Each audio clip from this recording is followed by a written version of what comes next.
Hello again, welcome back to Illegally Cited. This is BGFH, and I am back for another video. Doing something a little bit different again today, and definitely doing something not planned. I am recording this on Wednesday, June 23rd? And I have a list of videos queued up already that I'm going to be uploading over the next several days, several weeks. So I have a lot of content coming to the channel, and originally I had planned on uploading a totally different video for you guys today. But plans changed. So what you're looking at in the background here, if you followed my channel at all for any length of time, what we're looking at here is Gone Home. This is a game I've covered. I've done a low vision spotlight for it. And I've also used it for a backdrop to, I believe it was one of last year's press conferences. It might have been like one of the Apple conferences of last year, maybe the iPhone 6 event. I don't remember which one it was, but something another. I know I used it one other time for a backdrop to a video that I did. But we're using it again because I figure this is a game that's really fitting for what I'm going to talk about today. So the topic for today's video is, believe it or not, I finally got my hands on and got to experience for the first time virtual reality, or modern virtual reality, I should say, because I have gotten to see it a long time ago in some form. However, I finally got my hands on, I played with an Oculus Rift today. Yes, I finally got to play with one. I finally got to see if, in fact, it is something that as a blind or as a low vision, legally blind, illegally sighted, whatever, gamer, is it something that is potentially viable? Is it something that potentially we can use, something that we can play? And you know what? I think for a lot of people, the answer is yes. The answer, thankfully, is yes. So I've talked a little bit about virtual reality. I've talked a little bit about the some of my interests and some of my potential concerns about it in the past. I'm pretty sure I've talked about it maybe in the E3 videos or other places throughout the channel. So I'll give you a little bit of background, and then I'll tell you about what I actually got to use today. So, if you have followed assistive technology for a little while, you may have heard about a product called the Geordi. And yes, it is actually referencing the character from Star Trek with his headgear that he had. But the Geordi was a head-worn CCTV. It looked like you were wearing virtual reality goggles, or like a virtual reality headset. And its whole thing was that, you could use it for looking at distant objects. You could use it to, like you could just sit there and like read a book, read a newspaper, or, read a document, whatever. But rather than rather than putting a piece of paper under like a traditional CCTV or camera-based system like that, this was something that, you just wore it on your head, and then you could look at things like that. So the problem that I had with that, I love the idea, and I've played with one several times, a couple different versions of it. But the problem that I have with those types of setups is that it works well for people with certain vision impairments, but mine, it doesn't so well, because what happens is when you're using that type of device, and I've seen, even at CSUN, I saw another device that some company was showing off, and it really didn't work that well for me because it had the same issue. And that issue is the way that the image is projected. It is kind of like you still have to look through the headset itself. You have to look through the device itself like a virtual distance before you actually get to see the object. So, if you think about, like, if you've ever looked through a binocular, go pick up like a toilet paper tube and look through that. So essentially what those devices are doing is, it's doing some magnification, but you're not going to get to see even that magnified image until you look through the actual device itself. And that little bit of distance was enough for me to have trouble. Like, I could see some stuff through the Geordi. I could kind of look around and be like, oh yeah, okay, I can see it. Things maybe a little bit sharper. But when it actually came to looking at some more fine detail, when it actually tried to, like, what it was originally designed for, reading a document,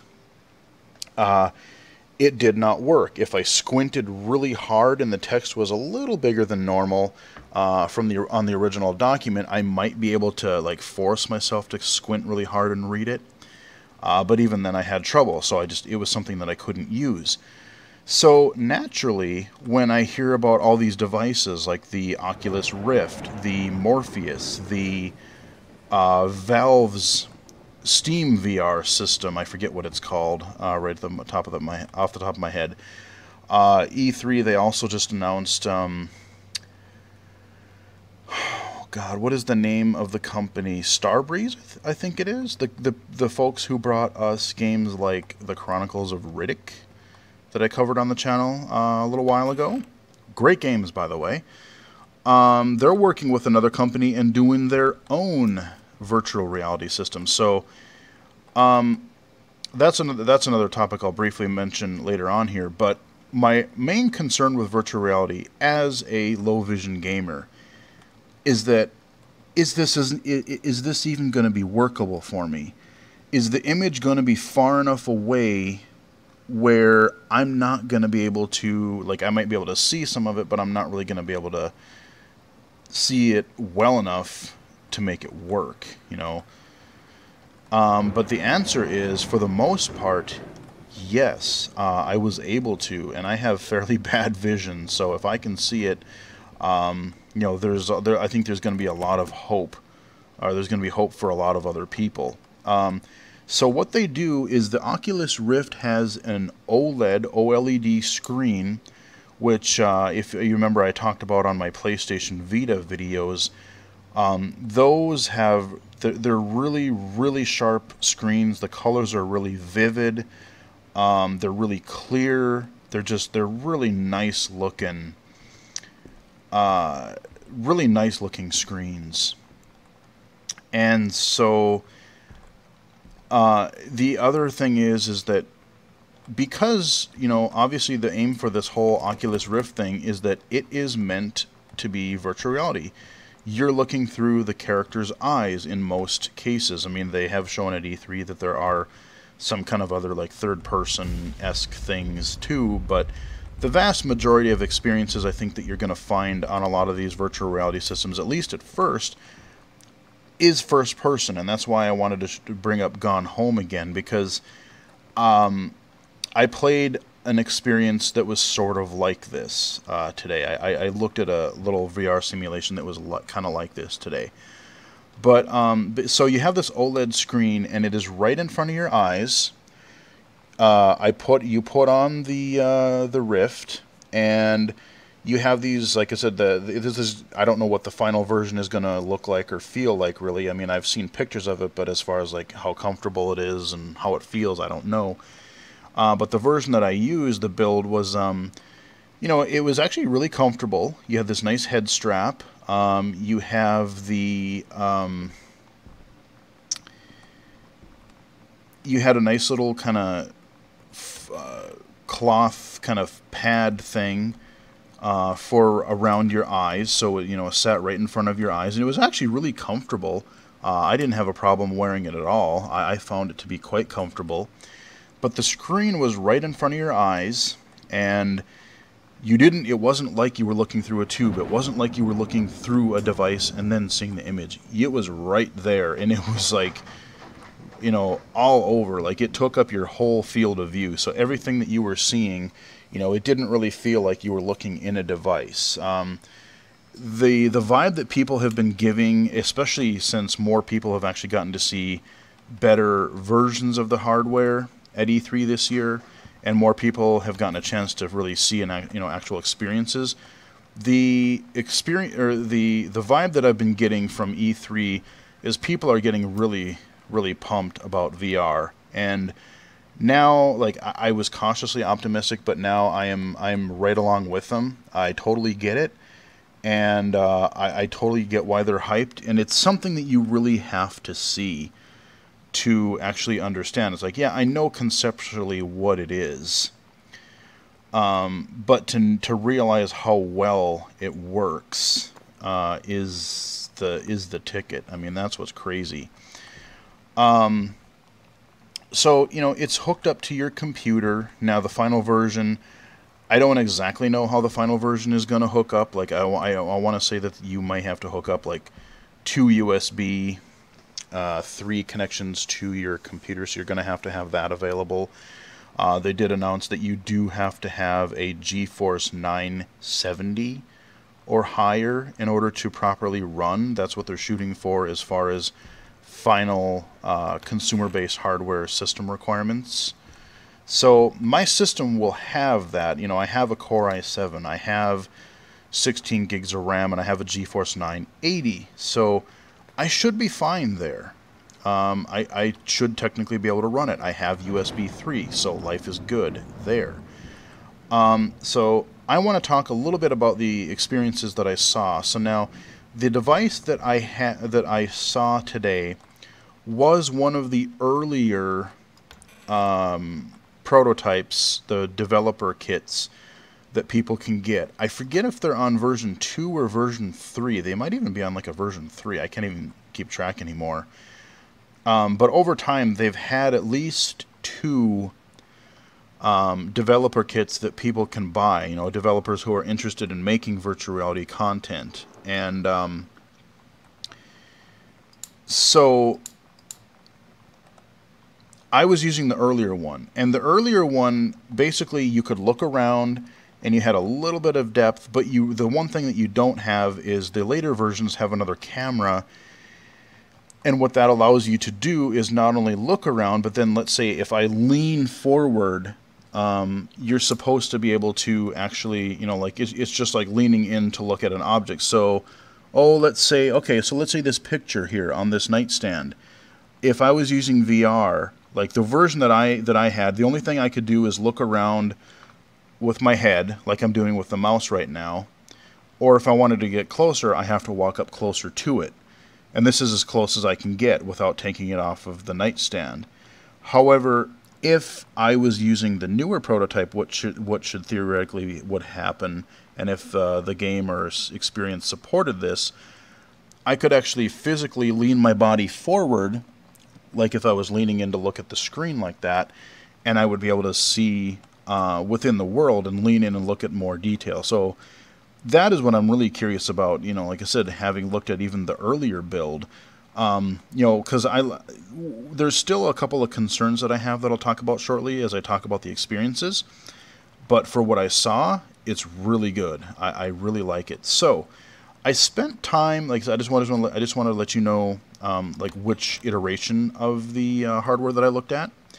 So I looked at, I think, was it 3 or 4 pieces of little, yeah, it was 4. I looked at 4 bits of games, or not really so much games, but as like VR experiences. So the first one I looked at was a kind of a first-person. I really couldn't move around, but I was on one of the ships in Star Wars, so like I got to see like R2-D2.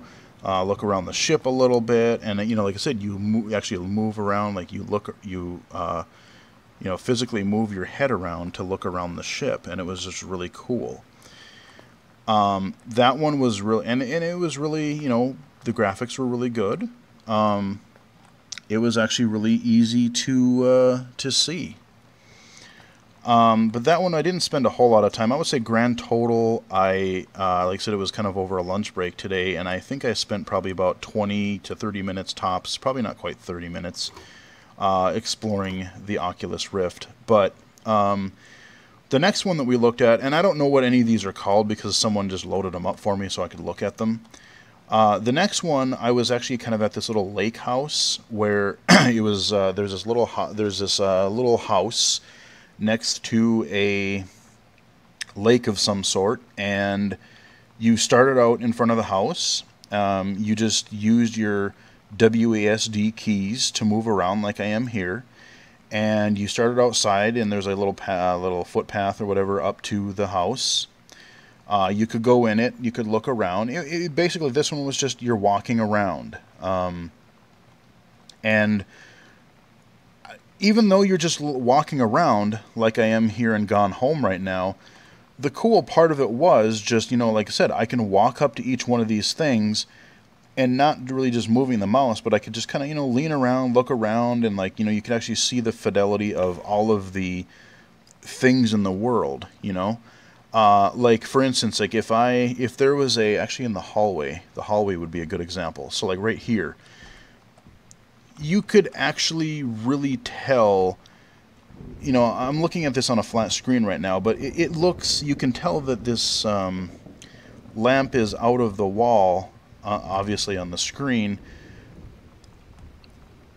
but I don't know how to explain it, but it looks actually a lot more 3D when you're actually in the VR. Like, it actually really feels like you could reach out and touch it. You could reach out and grab it.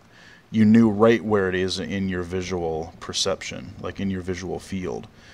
So that was really cool, just being able to look at it. They had like a fireplace inside. You walk around, there was a fountain in the front yard. There was a garden in the backyard, so they had some plants there. There's like a big old butterfly flying around. You had to see that. You could look down at like some boats and stuff, and it was just a really kind of cool, like I said, exploration kind of thing. And I would actually compare that one a lot to, like I said, what we're looking at here in Gone Home. Except for I'm not looking at it on a flat screen. I would actually love to play Gone Home with an Oculus Rift. I would love to do that because there's just some extra level of immersion that you get that it's hard. I totally understand when I listen to podcasts now. They're like, there's this extra level of immersion that you get when you're playing with, a VR headset, and it sounds kind of pretentious. It sounds kind of gimmicky the way they say it, but now that I've actually gotten to try it, like it actually totally makes sense to me why they would say something like that. Because there's just something about it that it's like, it's like right up in your face, and it's like you are actually there. You're not looking at a screen. And right now, if I were to turn my head, well, now I'm looking at the blinds in my actual apartment, like. And this is where, like, the next VR experience that I looked at was this kind of like a haunted house horror kind of thing. So you walk in, you choose there's a few different levels, but I only got to look at part of one. I was going through this hospital thing, and I think it was a hospital or something, and they had, you're walking around with this flashlight. And especially for people who, jump at scary movies and things like that, the thing with, if I'm playing Amnesia or a scary game, Outlast, or anything like that, if I'm playing that on my computer, somebody can, you can jump back and, like, you can look away from the screen. Well, you can jump when you're playing in VR, but you can turn your head all you want, it's still going to be in front of you, that you can't escape it the way you can just by looking away from the screen. So there's that extra level of, oh, holy crap, like, so if you have trouble, like, with, if you get spooked by scary movies and scary games like that, this is totally gonna mess with your head completely. I mean, for good, for better or worse, for some people it might be too scary. For some people it's gonna be, like, I have mixed feelings. Like, I know I'm gonna love it, and I'm gonna, like, if I play something like Soma or Amnesia or some other, like, first-person horror game that's designed for that, like, I guarantee you I will jump. But like I said, it's going to be super tense, and I'm gonna love it. So I walked around there. There was like, you would see a couple like skeleton things. There was like one area where I was walking in, like, this big old, like, just this corpse just like fell down, like hanging from the ceiling right in front of me, and it's like really dark and just really narrow corridors and stuff like that. Kind of your average, you know, I've covered a few of these horror games where you're walking down corridors. It was sort of like that, but it had this whole kind of different feel to it, just because like you can't look away. You know, with horror games it's really cool because you can't look away to get away from the experience. You actually have to take the headset off. The next one that I looked at was a really short one. It was a couple minutes long. Basically, it was this thing where, and I've heard about this one before actually playing it. I've heard about people talking about it on YouTube and stuff, where you're a guy sitting at his desk in some kind of an office or whatever. You have a laptop in front of you. The game renders your hands in front of you, so you have your hands sitting on either side of your laptop, kind of, and then when you hold down, you have to hold, the whole aim of the game is you have to keep holding down the left and right control keys. And he starts out by, you know, there's flies buzzing around you, and, you know, if people are squeamish about that, there's one thing. You know, then there'll be like spiders and things. They're trying to ramp up the tension, to ramp up the scare factor, to kind of make you want to, you know, pull back and let go of the control keys. And it just gets kind of weirder. Like the coolest part of that one was where you look over to the right, and then from the door in front of you on the right, there's a dinosaur, a little dinosaur that comes in and just kind of walks in the room looking at you, and then he comes right to the right side, and you actually have to look. Like, you actually have to look over to the right physically with your head to see him. But he walks up close to you, and then he just roars right in your face. And like I said, you feel like he's like right in front of you. You actually have the 3D depth there. Then it goes on to different things, like where all of a sudden the lights go dim, and then there's a spider. There's like knives that kind of drop in front of you, and then they spin around like they're gonna, and then they pretend like they're gonna like stab you in the hand because you're holding those keys on your laptop. But that was just kind of a neat kind of experiment. And like I said, it was just really looking at all of these things. Was like, what was impressive to me was just looking at not only the graphic fidelity, but being able to actually see and sense some of the 3D nature of it, even though you're looking at a flat screen. Like, when I go to a movie, their whole gimmick in theaters and stuff the last few years has been 3D. I really don't get much out of 3D. I like going to, IMAX theaters because it's a bigger screen and they got good sound systems and stuff. But for the most part, 3D doesn't really do anything for me. I can't see it very well. The main experience that I can think of that it really had any impact on me is Avatar. I went to see that in theaters, and I actually could. The 3D was well done enough in there, where there were quite a few situations where I could actually see a little bit of depth, but again, it was kind of farther away from me, despite being, also being really big.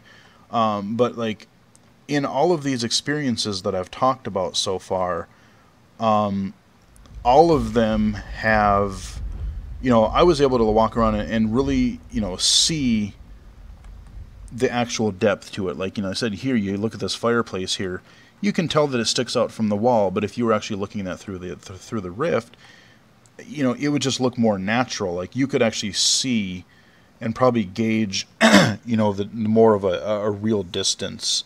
And that was the thing, is, everything in these simulations were, realistic as far as like, oh, okay, you can kind of, understand the dimensions of things and how big things are, how far things are away, and yeah, I mean, especially someone who has played first-person shooters, first-person games in general before, you still could, that's another thing I should mention is you had your WASD controls for all of these, and you could look around with the mouse, but you could also look around with your head. So what would actually happen, and the way I found that it worked really well, is that I would use my traditional WASD and mouse control to really do the primary moving around and navigating the world, but at any time, you know, I could be steering myself, but then, oh, I want to look over to the, you know, I want to look at something caught my eye, and without moving the mouse, I could just turn my head and go look, you know, and look at it really quickly. So it's just kind of, like I said, there's just another layer kind of immersion that I thought was really cool. And yeah, like I said, as a low vision user, I was able to actually see it quite well. The last experience that I kind of, I love the idea of it, but it was kind of, it didn't work right on the machine. It was sort of janky. It was another Star Wars simulation kind of thing where you're in the cockpit of a fighter and you're taking down TIE fighters, but you're in the cockpit view, which is really cool because you just got this ginormous planet in front of you and like all this stuff happening. There's like, you know, I said, people shooting at you everywhere. There were some issues with like the controls, the keyboard and mouse controls were kind of acting up a little bit, so I didn't get to play it too much. But like I said, I was in there for about maybe 2-3 minutes, and it was really cool because again, you're looking around, and typically in like a simulation or like a space sim like that, you are in a cockpit view, you know, you're looking at what is in front of you. But now, like, I can control the ship itself, but then if I want to see something, like, again, off to the side of me, like in a racing game, if someone's trying to pass me, if somebody, you know, I want to keep an eye on a ship that's, you know, if I'm flying through space like I was there, all that kind of stuff, it was just really natural just to be like, oh, let me look out the window and see, did I miss something, or is that guy still over there, or whatever. It just, and you know, looking down at the cockpit controls and everything was just really, really cool. They had the full lighting, you know, simulation, so like if you passed by something that really, you know, you saw the actual lighting up the cockpit and everything. It's just, it looked really, really cool. I don't really know how else to describe it, but yeah, VR is a thing, you guys. It's not a gimmick, I don't think. I mean, is everything gonna need to be a VR? No, it isn't. There's still perfectly good, you know, you can still perfectly play a game on a screen like I am right now. And that's not going to go away. However, I really do think, having played with the Oculus a little bit now, I think once people, if they got to find a way for people to actually be able to get their hands on it, because people aren't, this isn't something where people can just go, oh yeah, this sounds cool, and just be hyped about it. You really do have to see it, and then once you do, you're like, holy crap, this is amazing. And that's kind of what I was saying the whole time I was playing it. I'm like, everything about this is amazing. This is cool. Now, there are a couple of concerns, as I mentioned earlier. There's a couple of concerns that I do have. Those being, now remember when I said reading with the Geordi, or even reading and like not being able to lean in, looking at something. So we'll go back into this bedroom here. If I was wanting to, let's say that I wanted to read what was on this wall, right? Right now I can walk up, well, this is as far as can I pick, no, I can't pick up this trash can. This is an item it won't let me pick up. So let's say if I wanted to get any closer, because let's say there was this small print on the bottom. Right now, this is, in this game, this is as far as I can get. I can zoom in. This is cool. So I can actually do it here. But if I was just standing here with the Rift, this is as far as I could get in the version that I had. The graphics in the games, like navigating the world, I didn't have a problem with. Where I could see low vision gamers having problems is HUD elements,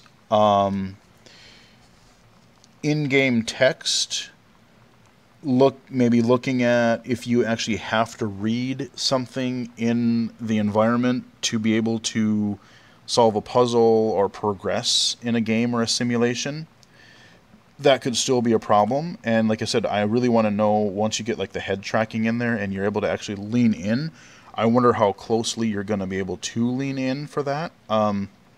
Like in one of this, I think it was the horror one, there was a place where like there was some stuff on the wall.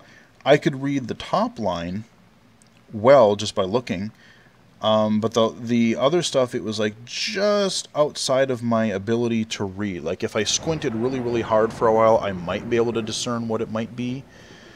But I still had a little bit of trouble. Now, if I would have been able to lean in virtually with the headset just a little bit, I would have been able to read it. I'm sure I would have been able to read it. When I was in the when I was in the Star Wars simulation and I was piloting my ship, I could see the HUD elements, you know, but again, if I needed to see a whole bunch of little small meters, or, you know, let's say, you know, reading like a speedometer in a car, I could see the speedometer there, but I couldn't read, you know, the actual speed, or maybe I don't know if I would be able to necessarily see where the indicator, you know, where the needle is. Just like I would if I was sitting in a real car, I would have that issue. So, you know, again, would I be able to, if I was in a racing game, would I be able to lean in so that I could see that, you know, if it was something where I actually had to look at that part of my HUD, would I be able to look at it, zoom in and look at it a little bit closer? If I'm playing a first-person shooter or something and I had to look at the bottom of my screen to see my health level or ammo capacity, how many shells do I have left? You know, those types of indicators that you have in most first-person shooters. You know, those are just going to be stuck probably in the corner of your view, and because they're part of your HUD and because they're not actually part of, you know, the actual world, like I can't just, like if I had a HUD up here, I couldn't just walk up and get closer to it. So those types of things, I think, could potentially, the text heavy stuff could make some aspects of VR games harder to play. That said, you know, if you're just kind of doing it for exploration or for fun, or if there's other ways around it, or if there's like cheat codes, maybe you put a God mode on or play it on an easier difficulty or something. You know, navigating around the environment, I mean, these are things that I've said on a lot of my low vision spotlight videos. Like, I don't have problem playing the game. You know, I've shown you several games where you've walked around and exploring things and you pick up all these journal entries, and I've shown you where I've used my KNFB reader to actually snap a picture of the screen when there's a whole bunch of text up in the middle, and I just have it read it aloud to me. But those are the same kind of concerns that I have with the games that are on my screen. I can see to play the game, but I might have trouble reading some interface elements, some status screens. That's another thing. If I'm looking at, I didn't play any of those experiences, so I can't speak to it. But if I'm playing a,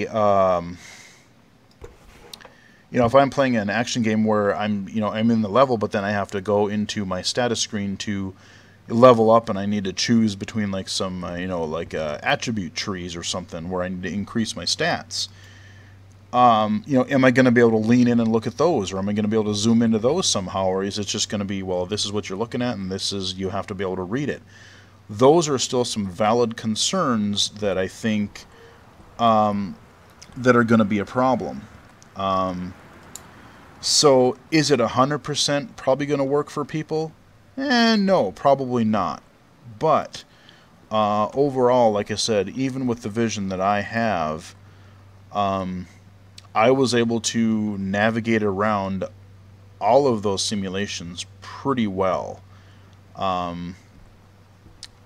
So that really wasn't a problem. It's really going to be the HUD, the like status screens and menus, any kind of textual or really fine detail things where, like, you know, you're going to want to be able to zoom in where that could be a potential issue.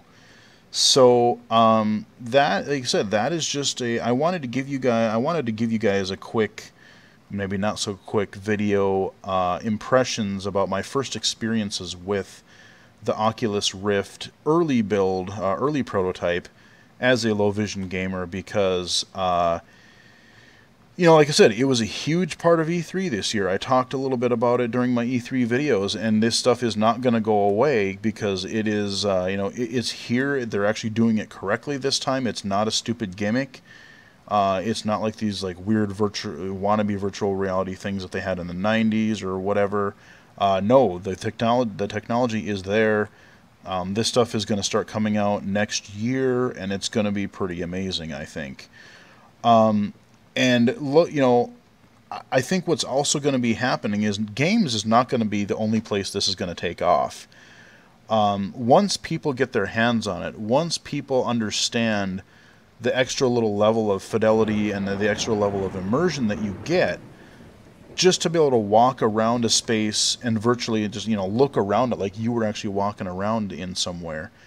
I can see educational uses for it.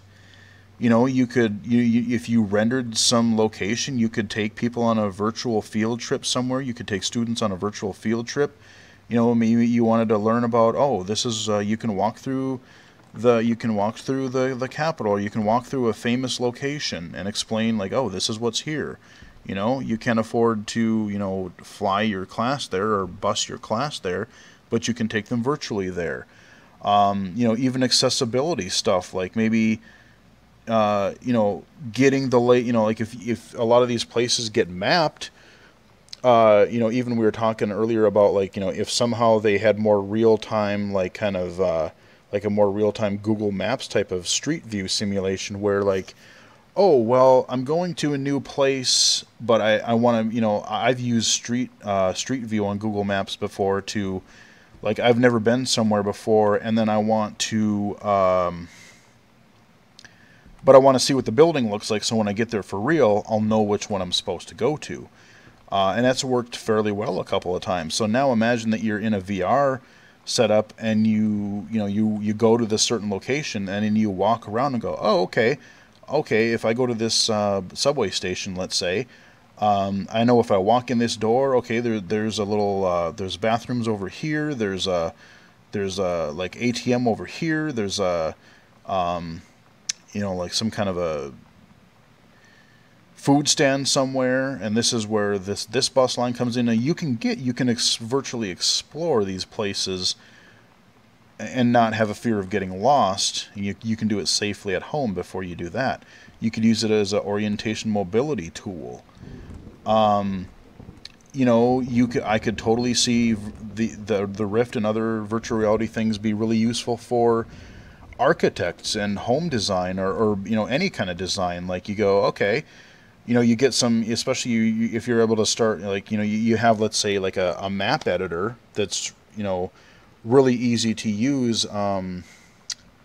Like, you know, I talked about the Doom map editor where, you know, like, you don't have to be a programmer or whatever to make a map. Let's say let's say that AutoCAD or something makes something where, you know, you just drag stuff and you piece things together, and then you have a library of objects that you can set into these rooms. So let's say you're an architect or whatever, or you're an engineer, and somebody comes to you and says, I want this house built a certain way.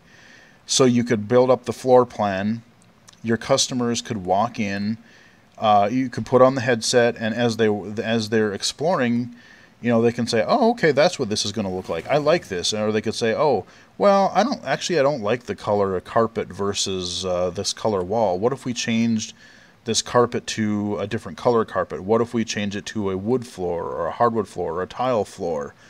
What if we put, you know, what if we put the couch over here and then we put the TV over here? Or what if we, you know, you could totally, like,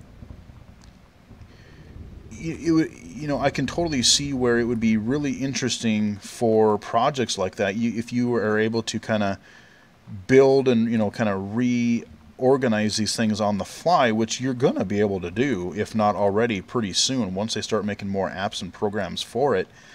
You know, that could be a really useful thing. Like, you could actually, you know, build your own, and you might even be on a consumer level. You might be able to, you know, 5 years from now, you might be able to actually buy a piece of software, like some home design software, build like the house that you would kind of technically want to build, save that file, take it to like an engineer. They can help you get it up to code and, you know, look over things that you missed, but say, this is how I want my house to look, or this is how I want this widget, or this is how I want this whatever it is that I'm building to look. And you can, like, look at it in VR and be able to do that. There's a lot of non-gaming things that I think you're going to be able to do with this, and it makes me really wish that I didn't suck at programming, because I would love to, you know, that's part of the aim of this channel, is I've wanted to look at accessibility, like technology, accessibility, and gaming, all of that stuff rolled together. And even just talking with a couple of people, you know, yesterday and today, I see a lot of potential. And it's like I said, if I could actually program and try to come up with some of these ideas myself, you know, or somehow have them built, like I said, there's some really interesting ideas I think that you can do with the Oculus Rift and VR and stuff like that. So I know I've gone on probably long as usual, a little longer than I meant to, but I wanted to give you guys, like I said, some detailed first impressions as a low vision gamer and a low vision potential user of this VR stuff. Is it potentially viable? Yes. The short answer is yes, I think it is. Are there still going to be things to work out? Are there still going to be things that are not so accessible to low vision users? Yeah, probably. I can definitely see where there's going to be some issues. But I would say not so much different than you have on a computer screen today. You know, if you're low vision, you have trouble reading text on the screen. If I hit pause, reading some of these goofy kind of fonts here, even on a flat screen, just the way the fonts are, it can be, you know, some people are going to have some trouble with that. Your HUD, you know, people, you know, I have trouble with that in many games myself. Stat screens and menus and HUDs and things, that's probably not going to change all that much in VR. So you're still going to have issues, but I do think that it is viable. I was pretty much blown away. Like the whole time I just had, you know, I felt kind of stupid, but I had this stupid grin on my face, just like, oh yeah, this is kind of the, you know, when you see new types of technology for the first time, like when I was a little kid and I saw a video game for the first time, you know, or just the fact that I was able to control something on the screen, you know, little things like that. I just had this stupid grin on my face going, this is awesome. So yeah, like I said, I had a totally different plan for a different video today that I had already recorded, but having had the chance to look at the Oculus Rift for the first time, I had to get this out there and record this and let you guys, give you guys some impressions of it. So I will end this by saying, if you are visually impaired and the concept of VR sounds interesting to you, but you just are not sure that that your vision is gonna be good enough to work with it, wait until, you know, if you have a way to, if you like are around a college that maybe has some prototypes or something, or you know somebody, or wait till these, you know, they're good. Like I said, it's one of those things where you have to actually really see it to really understand it. So when they get these consumer builds of things like the Rift and Morpheus and the other stuff out there, they're going to have places for, and stations maybe in like Best Buys and other places where people can try these on and actually, you know, look at them. When that stuff starts happening, go take a look. You know, don't dismiss it. You might be surprised. You might be very pleasantly surprised to see that, hey, I might actually be able to, you know, I might be able to do this. Like I said, I was very pleasantly surprised. I was like, yes, good. I might be able to actually still use this. So, yeah, hope you guys found it, hope you guys liked the video, hope you guys found it interesting or entertaining, whatever. Follow me on Twitter at BGFH79, at BGFH79. And like I said, like and subscribe. I got a couple other subscribers the last couple of days. That's awesome. And yeah, hope you guys enjoyed this. And until next time, I'll talk to you guys again later.